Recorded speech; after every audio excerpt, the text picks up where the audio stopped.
Bab 10. Ray pingsan.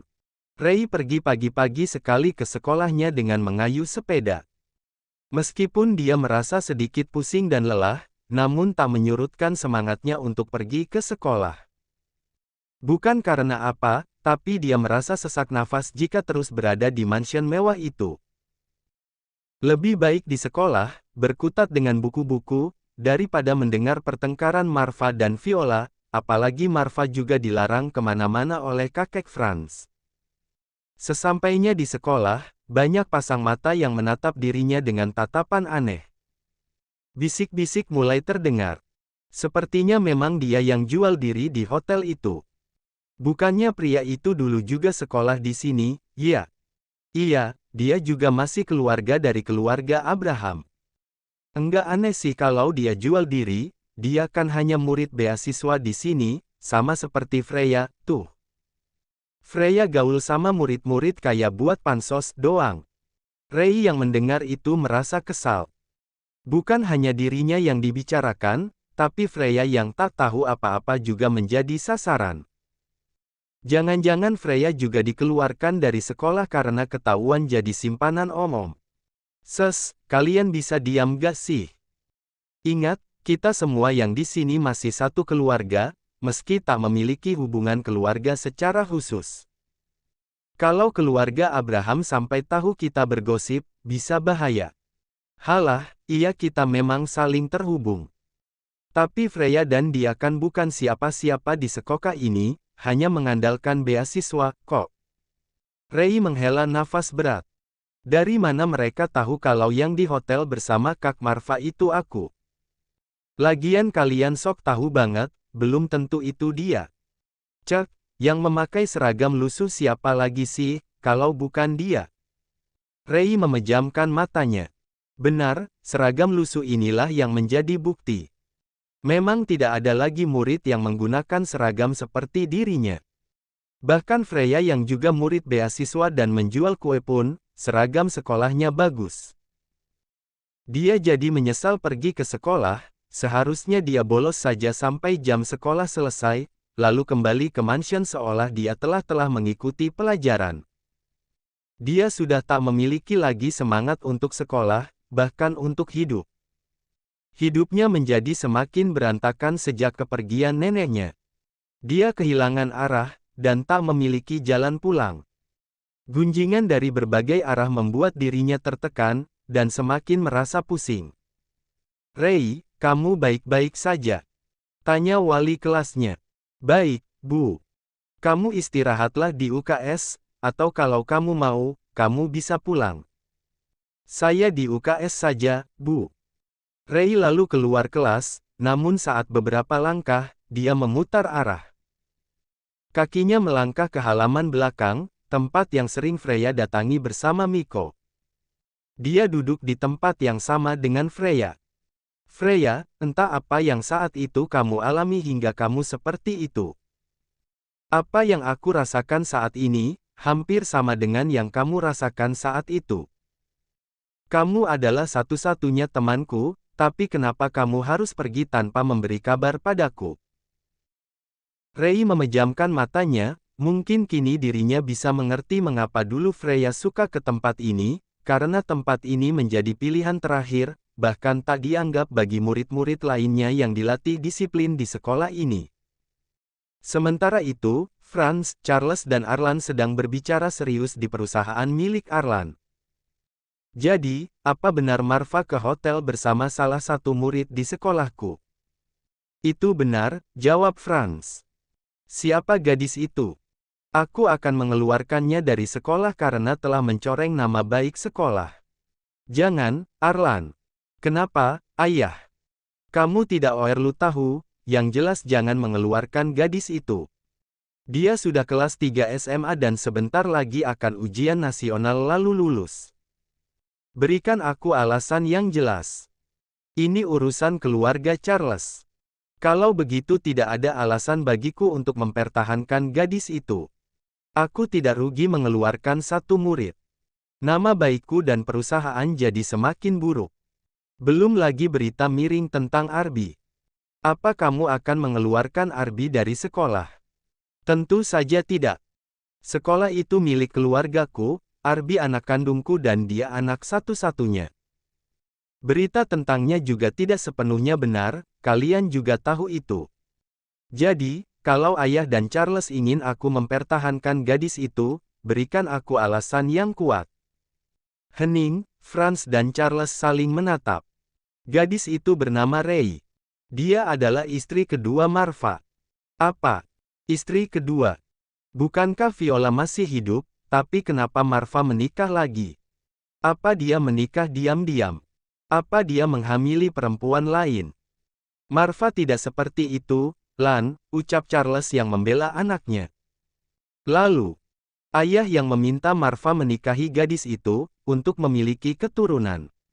Arlan terdiam, mencoba memahami permasalahan ini dengan pikiran tenang. Baiklah, aku tidak akan mengeluarkannya. Bilang pada Marva, lain kali suruh dia berhati-hati, jangan sampai kejadian ini terulang kembali. Ngomong-ngomong, apa Elia tahu? Tidak ada yang tahu selain ayah, Charles, Delia dan Viola, juga para pekerja mansion. Jadi Viola tahu, dan dia setuju. Tentu saja dia harus setuju jika tidak ingin diceraikan oleh Marva dan pergi dari keluarga Arturo. Arlan menghela nafas.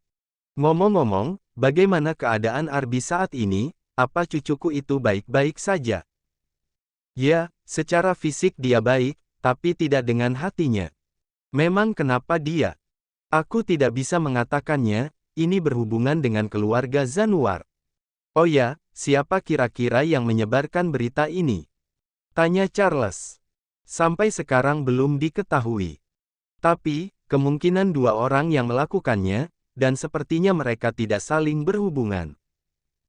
Jika saja anak Arby tidak keguguran, pasti sebentar lagi aku akan memiliki cicit, dan kamu akan memiliki cucu. Sudahlah, iya. Semuanya sudah terjadi. Aku hanya ingin kebahagiaan bagi putraku.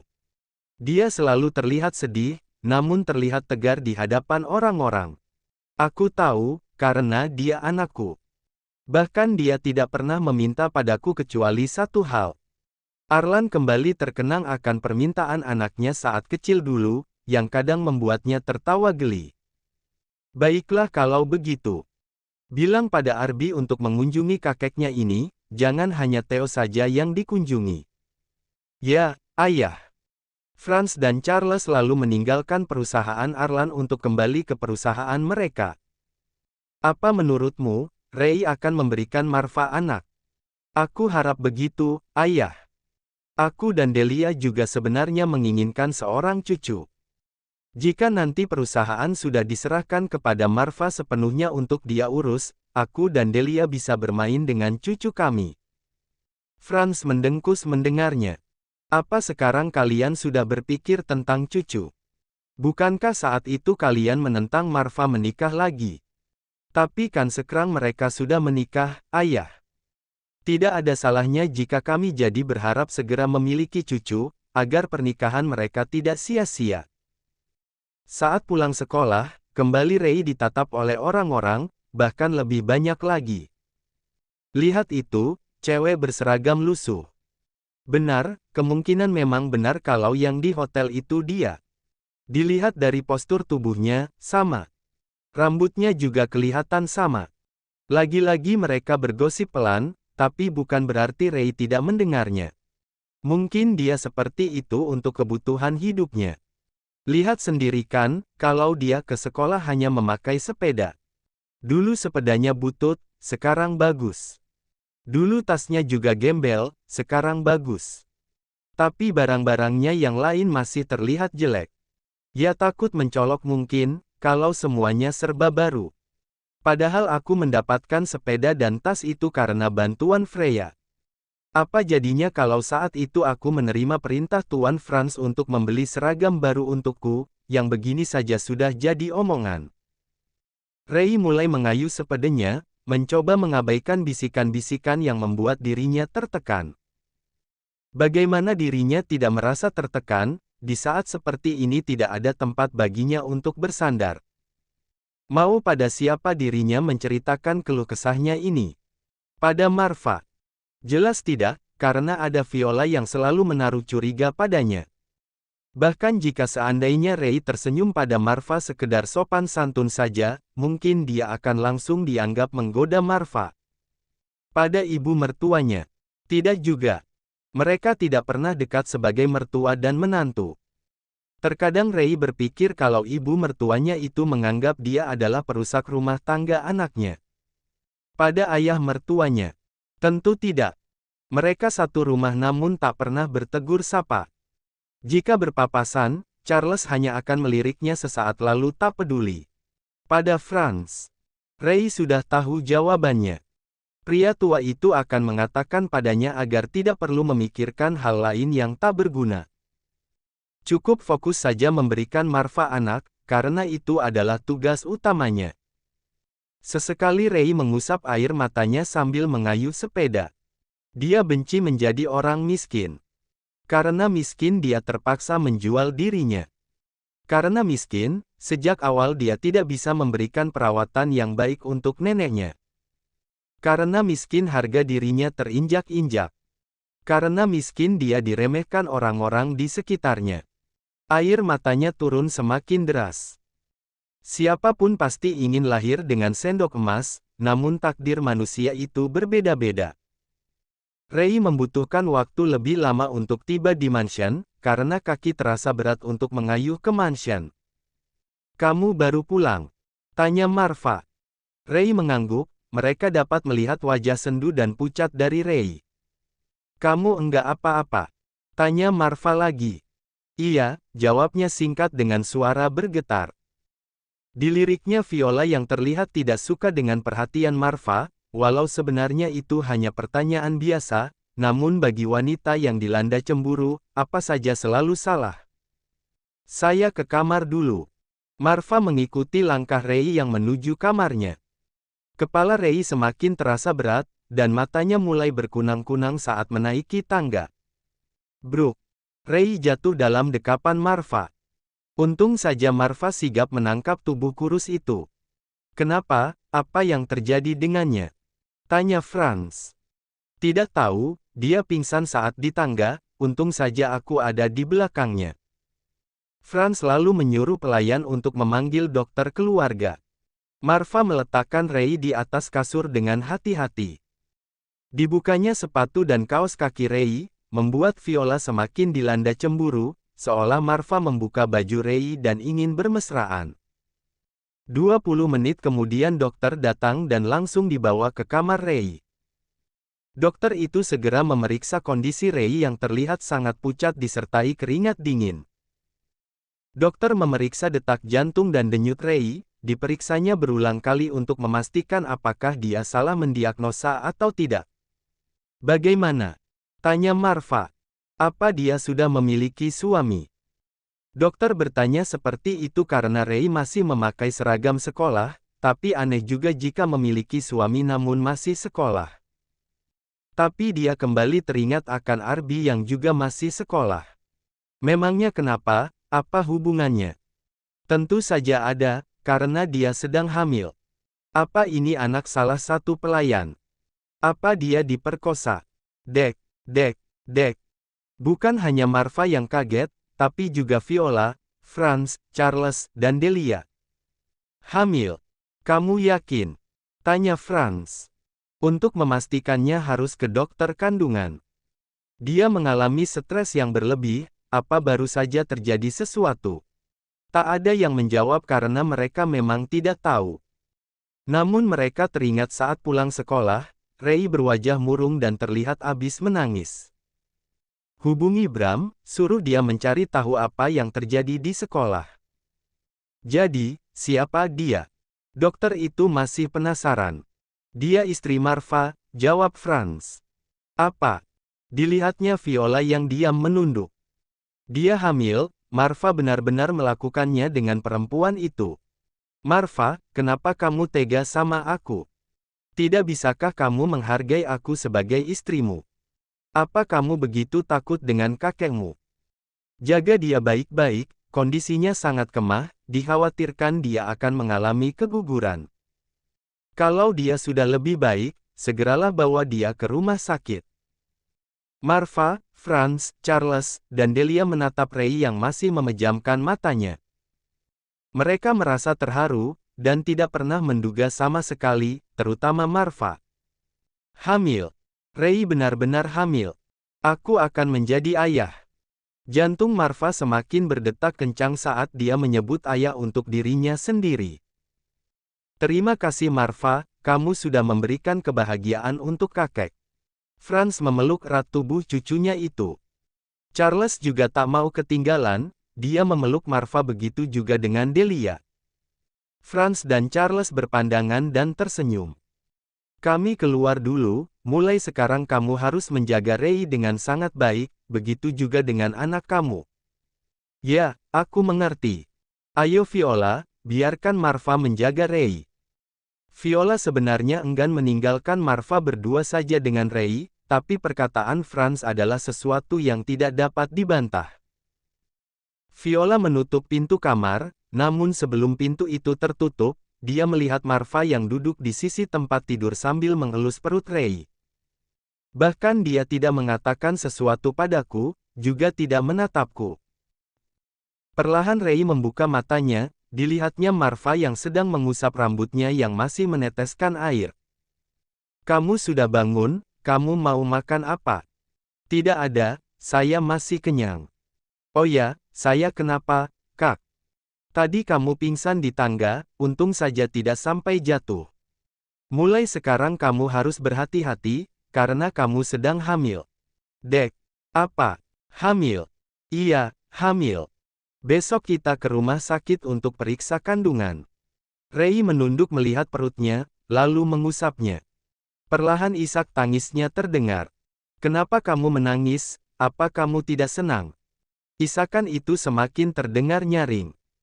Ray sendiri tidak tahu, apakah dia harus merasa senang atau tidak. Dia masih sekolah, tidak ada yang tahu bahwa dirinya telah menikah. Bagaimana nanti jika ada yang melihat atau tahu bahwa dirinya sedang hamil? Orang-orang akan berpikiran buruk tentangnya, dia akan membuat malu neneknya. Bagaimana ini? Kenapa kamu menangis? Kamu tidak suka kalau kamu hamil. Hanya tangisan Ray yang dapat Marva dengar.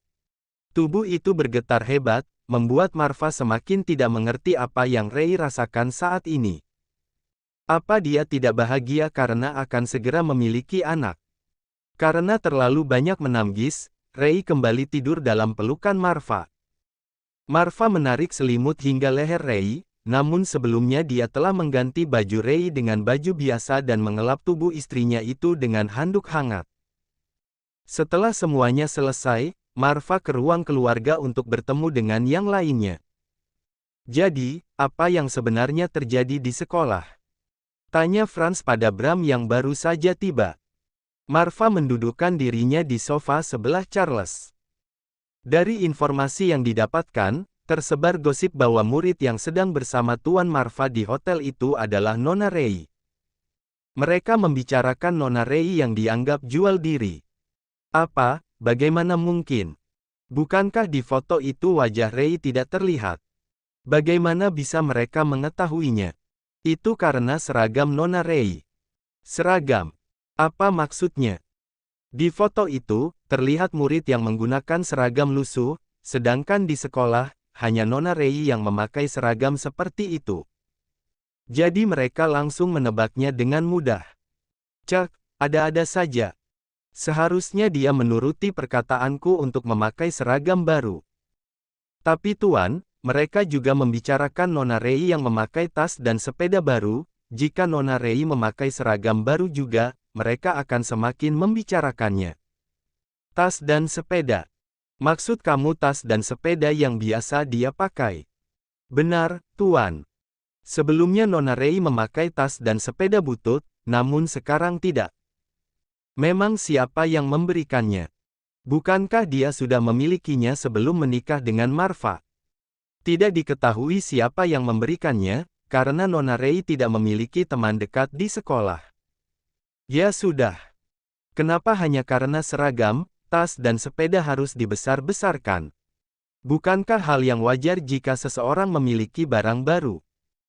Itu karena Nona Ray sejak awal sekolah di sana, tidak pernah memakai sesuatu yang baru, juga karena dia adalah murid miskin yang bisa sekolah di sana karena jalur beasiswa. Memangnya tidak ada lagi yang mendapat beasiswa di sekolah itu? Hanya ada satu lagi, Tuan. Siapa? Nona Freya. Freya. Benar, Tuan. Franz mengangguk paham. Kalau begitu, jangan biarkan ada berita miring lagi di sekolahan. Baik, Tuan. Kalau begitu saya permisi dulu. Bram lalu pergi meninggalkan keluarga Arturo yang kembali melanjutkan perbincangan mereka. Aku senang sebentar lagi akan ada kehadiran bayi di rumah ini, ucap Franz. Terlihat jelas Binar bahagia di wajahnya, impiannya untuk melihat Marva memiliki anak sebentar lagi akan terwujud. Aku akan menyuruh pelayan untuk memasak makanan dan minuman yang baik untuk ibu hamil. Ah, rasanya sudah tidak sabar berbelanja perlengkapan bayi, juga menyiapkan kamar bayi. Delia sangat antusias dengan kehamilan Ray. Perempuan muda itu ternyata berhasil mengandung anak Marva dalam waktu singkat. Marva, ingat, kamu harus menjaga kondisi Ray. Sudah ada anak kamu dalam rahim Ray. Jangan sampai sesuatu yang buruk terjadi pada mereka, apalagi usia kandungan Ray masih sangat muda. Iya, aku tahu. Marva memang belum punya pengalaman menjadi calon ayah, tapi sebisa mungkin dia akan menjadi ayah siaga. Viola mendengar pembicaraan itu dari balik tembok. Tentu saja ada perasaan iri dalam dirinya saat tahu Ray hamil, apalagi kini semua orang terlihat bahagia. Seharusnya aku yang ada dalam posisinya, tapi kenapa dia? Kenapa harus dia? Seseorang yang baru hadir dalam kehidupan Marva. Apa dia akan benar-benar merebut posisiku? Viola meremas tangannya dengan perasaan gelisah. Ray terbangun tengah malam, dan mendapati Marva yang sedang tidur di sebelahnya. Dia kembali teringat akan perkataan Marva tadi siang yang mengatakan bahwa dia sedang hamil. Hamil. Itu berarti sebentar lagi dia akan memberikan keluarga Arturo seorang keturunan. Seharusnya dia merasa senang, karena sebentar lagi kewajibannya akan segera selesai, dan dia akan kembali ke kehidupan awalnya. Ray bergerak gelisah di atas kasur, dan itu membuat Marva terbangun. Kamu lapar? Enggak. Tapi kamu belum makan apa-apa sejak pulang sekolah tadi. Kamu mau makan apa? Biar aku belikan. Enggak, aku masih kenyang. Kamu harus makan, kasihan anak aku nanti.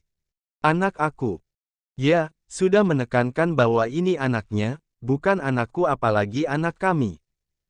Bagaimanapun, tugasku hanya mengandung dan melahirkan. Kamu mau makan apa? Tanya Marva lagi, karena tidak mendapat jawaban dari Ray. Aku mau makan sayur asam saja, tapi tidak pakai nasi. Sama ikan asin dan sambal terasi. Marva terlihat bingung dengan keinginan Ray. Apa dia sedang mengidam? Ya sudah, kalau begitu aku bangunkan pelayan dulu. Jangan, Kak. Biar aku masak sendiri. Tapi, biar aku saja yang memasak. Ya sudah, ayo aku temani. Mereka beranjak ke dapur. Ray membuka isi kulkas dan tidak menemukan bahan-bahan yang dicari, membuat dirinya merasa sedih. Marva yang melihat itu, menjadi tidak tega. Biar aku bangunkan pakaian dulu, mungkin mereka menyimpannya di tempat lain. 5 menit kemudian kepala pelayan dan koki datang ke dapur. Apa yang Nona Ray butuhkan? Tanya Bituti. Aku ingin memasak sayur asam, ikan asin dan sambal terasi, tapi bahan-bahannya tidak ada di kulkas. Memang tidak ada bahan-bahan itu di rumah ini, Nona, jawab kepala koki. Oh, begitu ya. Ya sudah, kalau begitu aku tidak jadi memasak. Maaf sudah membangunkan kalian. Kalian beli saja bahan-bahan itu sekarang, ucap Marva. Tidak usah, Kak. Tidak apa, Nona. Kami akan membelinya sekarang. Tapi apa ada yang menjualnya malam-malam begini? Tanya Marva dengan ragu. Ada Kak, di pasar induk. Justru malam-malam begini lebih ramai, jawab Ray. Oh, begitu. Ya sudah, kalau begitu kalian pergilah sekarang. Kita saja Kak, yang belanja, ajak Ray antusias. Jangan, kamu lagi hamil muda sekarang. Wajahmu juga masih pucat. Nanti kan kita juga mau ke rumah sakit periksa kandungan. Ray hanya mengangguk pasrah, tidak ingin membantah karena tidak ingin menimbulkan masalah jika terjadi apa-apa nanti. Ada lagi, Nona, yang ingin dipesan. Aku hanya ingin makan makanan rumahan, juga kue-kue tradisional. Kakao begitu, kalian belanjalah bahan-bahan yang kira-kira sesuai, juga jangan lupa beli kue-kue tradisional dan bahan-bahannya. Baik, Tuan Marva. Bituti dan kepala koki segera pergi ke pasar. Kita ke kamar saja dulu sambil menunggu. Besok setelah ke rumah sakit, kita ke supermarket untuk membeli susu hamil. Marva dan Ray berjalan beriringan, Marva menggandeng tangan Ray menuju kamar mereka. Sepertinya mulai sekarang aku akan sering bangun tengah malam untuk memenuhi kebutuhan anakku, batin Marva. Ray langsung memasak setelah Bituti dan Agung, koki di mansion itu, pulang berbelanja. Dengan cekatan dia mengolah bahan-bahan itu. Kamu juga harus makan nasi, walau hanya sedikit, ucap Marva. Iya, Kak. Ray lalu memasak nasi, menuruti perintah Marva. Apa yang bisa aku bantu? Tanyanya. Gak ada, Kak. Marva duduk saja. Bituti dan Agung pun dilarang ikut membantu, dan disuruh untuk melanjutkan tidur. Namun karena waktu sudah hampir subuh, mereka lebih memilih untuk memulai pekerjaan mereka. Tidak sampai 1 jam, semua masakan Ray telah matang. Marva yang melihat masakan itu, terlihat lebih antusias daripada Ray yang memasaknya. Ayo kita makan, ucap Marva. Ray segera mengambilkan nasi beserta sayur dan lauk pauknya ke dalam piring Marva, hal yang sama sekali belum pernah dia lakukan. Bukan karena tidak mengerti atau apa, tapi karena dia menghargai Viola sebagai istri pertama dan tidak ingin menambah masalah lebih banyak lagi. Selama tinggal di rumah ini, walau jarang berinteraksi dengan Franz, Charles, Delia dan Viola, Ray cukup tahu bagaimana sifat mereka. Viola itu orang yang cemburuan, meski dia dan Viola punya hak dan kewajiban yang sama. Tapi mungkin karena dia menganggap sebagai istri pertama yang sah secara hukum dan agama, jadi Viola menganggap dirinya lah yang harus dinomorsatukan. Ayo makan. Ajak Marva menadarkan Ray dari lamunannya. Marva makan dengan lahap meski menunya benar-benar menu rumahan. Nasi putih, sayur asam, ikan asin, sambal terasi dan lalapan. Ini enak banget. Ray tersenyum mendengar pujian Marva. Pasti dulu kamu sering masak, ya? Ya kalau lagi ada yang hajatan, aku akan ikut memasak. Lumayan bayarannya 50-100 ribu. Marva menghentikan makannya lalu memandang Ray. Jadi dia dulu juga bekerja seperti itu. Pasti lelah, tapi kenapa bayarannya sedikit? Aku senang dengan pekerjaan itu, karena akan mendapat jatah makan yang bisa aku bawa pulang untuk nenek. Jadi nenek tidak selalu makan nasi dingin dengan kecap atau garam saja, atau terkadang tahu tempe, ucap Ray pelan, namun masih bisa didengar oleh Marva. Melihat makanan yang ada di hadapannya, Ray kembali teringat dengan neneknya. Ini adalah makanan kesukaan nenek, makanan sederhana namun sangat sulit didapat. Uang dari hasil bekerja Ray harus dibagi untuk sewa kontrakan, pengobatan, listrik, makan, sedangkan pekerjaan yang Ray lakukan bukan pekerjaan tetap dengan upah yang jelas. Menjual kue tidak bisa dipastikan setiap hari akan laku berapa banyak, kadang bersisa banyak, sedikit, kadang habis semua. Dia ingin bekerja di kafe sebagai pelayan, tapi khawatir dengan neneknya jika dia meninggalkan neneknya seharian. Ayo makan yang banyak. Marva mencoba mengalihkan perhatian Ray yang tiba-tiba saja wajahnya terlihat murung. Jangan terlalu banyak makan sambalnya, kasihan anak aku. Anak aku. Apa dia pikir ini anaknya saja, bukan anakku? Walau bagaimanapun, aku yang mengandungnya, bukan Viola. Selera makan Ray jadi hilang, namun dia berusaha untuk menghabiskan makanan yang ada di piringnya karena tidak ingin membuang-buang makanan, teringat saat dulu dirinya harus menahan lapar dan makan seadanya saja karena tidak memiliki uang. Marva dan Ray telah menghabiskan makanan mereka. Biar pelayan saja yang mencuci, saatnya kamu istirahat. Ingat, nanti kita masih harus ke dokter kandungan. Marva belum bangun.